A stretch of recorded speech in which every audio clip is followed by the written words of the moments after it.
5-6 साल के एक्सपीरियंस से बता रहा हूँ मेरे दोस्त, ट्रेडिंग में पैसा कमाने के 2 ही तरीके हैं। पहला ये, या तो आप अपनी स्ट्रेटजी के हिसाब से बिन रेट पे फोकस कर लो, या फिर आप रिस्क रिवॉर्ड पे फोकस कर लो।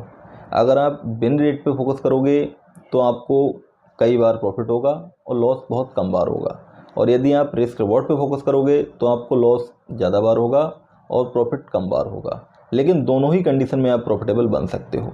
बट आप सोचो कि मेरे को रिस्क रिवॉर्ड भी अच्छा मिल जाए और मेरा एक्यूरेसी भी बना रहे, तो ये दोनों चीज़ें एक साथ होना बहुत मुश्किल है, ऑलमोस्ट नामुमकिन है कि ये हो ही जाए, नहीं हो पाता है।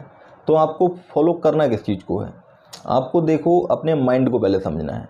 आप अगर 2 या 3 या 4 दिन लॉस करने के बाद भी आपको वो लॉस आपकी माइंड पे इम्पैक्ट नहीं कर रहे हैं, आपको कोई प्रॉब्लम नहीं हो रही है, आप नेक्स्ट डे पूरा रिलैक्स पेशेंसली ट्रेड कर सकते हो, तो आप रिस्क रिवॉर्ड पे फोकस करो। आप बिगर रिस्क रिवॉर्ड पे फोकस करो, 1:4, 1:3, 1:5 इस तरीके के रिस्क रिवॉर्ड पे फोकस करो।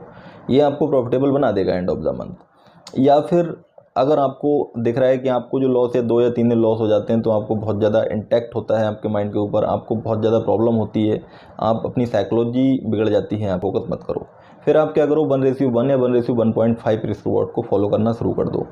ये जब आप करोगे तो होगा क्या कि आपको मैक्सिमम डेज प्रॉफिट होने वाला है और बहुत ही कम दिन, मतलब लेस ऑफ द डे आपको लॉस होगा।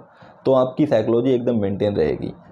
ये दोनों में से किसको फॉलो करना है, अपने माइंड के हिसाब से आपको डिसाइड करना है, ये मैंने आपको बता दिया। बट दोनों को एक साथ आप सोचो कि 1:4 का रिस्क रिवॉर्ड भी मिल जाए और 70% की एक्यूरेसी नहीं हो पाएंगी।